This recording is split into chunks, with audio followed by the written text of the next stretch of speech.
Assalamualaikum warahmatullahi wabarakatuh. Bismillahirrahmanirrahim. Alhamdulillahirabbil alamin.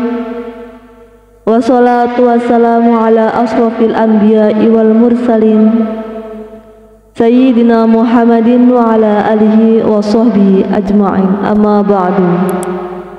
Sahabat cerita para wali yang diberkahi Allah Subhanahu wa ta'ala, semoga kita semua selalu dalam lindungannya dan diberikan rezeki yang barokah, umur yang panjang, agar senantiasa bersyukur kepada Allah Subhanahu wa ta'ala. Amin ya rabbal alamin. Kali ini saya akan berkisah tentang keris Pasopati Sunan Bonang buat buta pembuatnya. Raden Magdum Ibrahim atau Sunan Bonang suatu hari memanggil Ki Suro, seorang pandai besi di Tuban. Sunan Bonang menyerahkan pusaka cis atau tombak kecil kepada Ki Suro. Sunan Bonang meminta agar tombak itu dibikin pisau sunat. Namun oleh Ki Suro, cis itu justru dibuat keris berbentuk sangkelat. Sunan Bonang, ulama penyebar Islam yang juga salah satu wali songo itu, kembali meminta Ki Suro membuat pisau sunat dari besi sisa tersebut. Namun seperti yang pertama, Ki Suro justru mengolah tombak itu menjadi keris berbentuk Pasopati. Kendati bukan yang dikehendaki, namun kedua keris tersebut tetap diterima oleh Sunan Bonang karena dianggap dapat menjadi perlengkapan para raja yang menguasai tanah Jawa. Tetapi Ki Suro sesudah membuat keris itu lalu sakit mata, akhirnya buta dan tidak dapat membuat keris lagi. Babat Tanah Jawi merupakan mahakarya sastra berbentuk tembang Jawa yang menceritakan sejarah dan raja-raja Pulau Jawa. Tembang ini lantas dikonstruksi ulang menjadi tulisan dalam beberapa versi. Salah satunya oleh Altof, seorang pengunjung memegang keris yang dipamerkan di Balai Pemuda Surabaya, Jawa Timur. Altof menceritakan Sunan Bonang menuju hutan setelah menerima keris dari Ki Suro. Putra dari Raden Rahmat atau Sunan Ampel itu melihat tongga jati berlubang di tepi air. Tongga itu diamat-amati, terbetik dalam hatinya untuk dibuat gagang keris. Setelah sampai di rumah, dibuatlah gagang untuk keris dapur dan sangkelat tadi. Begitu selesai dan dirasa pantas jika dipakai para raja, oleh Sunan Bonang gagang kedua keris itu dinamai Tunggak Semi. Di hari Jumat, Sunan Bonang sholat di masjid. Saat itu Sunan Kudus melihat mengapa dia tak memakai cis. Berceritalah Sunan Bonang bahwa tombak kecil itu telah dijadikan dua keris. Sunan Kudus senang sekali melihat bentuk keris tadi, lalu dipinjam dan dibuat contoh membuat keris.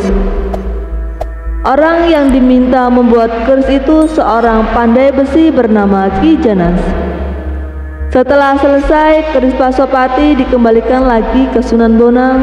Menurut Kusni, dalam pakem pengetahuan tentang keris, keris dapur Pasopati diciptakan oleh Empu Ramahadi atau Empu Ramayadi atau juga biasa disebut Empu Ramadi. Ketika sedang menempa keris di angkasa, dia seorang empu keturunan dewa yang sangat sakti dan memiliki umur mencapai 110 tahun.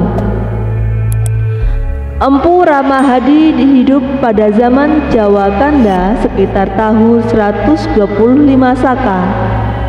Empu Ramahadi menciptakan 3 buah keris, yaitu dapur Larngatra, dapur Pasopati, dan dapur Cundrik Arum.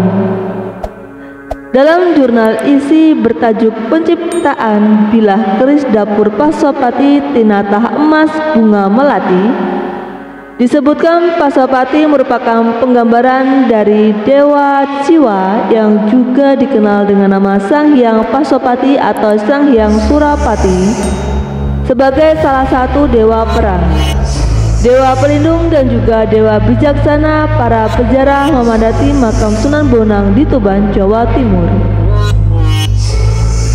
Kesaktian Sunan Bonang Babat Tanah Jawi, tulisan Altof juga mengisahkan satu bagian tentang Sunan Kalijaga. Pada mulanya putra Tumenggung Wilatikta bernama Joko Said atau Raden Said gemar bermain judi. Dia berpergian sampai di Jepara. Jika kalah judi, dia akan merampok orang-orang yang berjalan di hutan Jati Sekar, timur laut Lasem. Suatu ketika Sunan Bonang melewati jalan itu, dia pun dihentikan Joko Said dan hendak dibegal.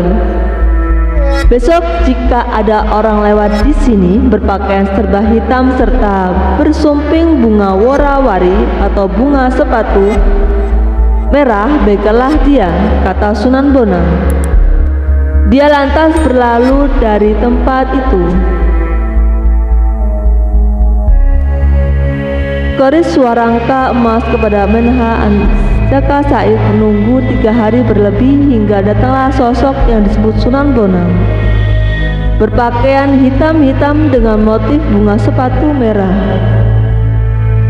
Dihadanglah pria itu. Sosok itu tak lain Sunan Bonang sendiri.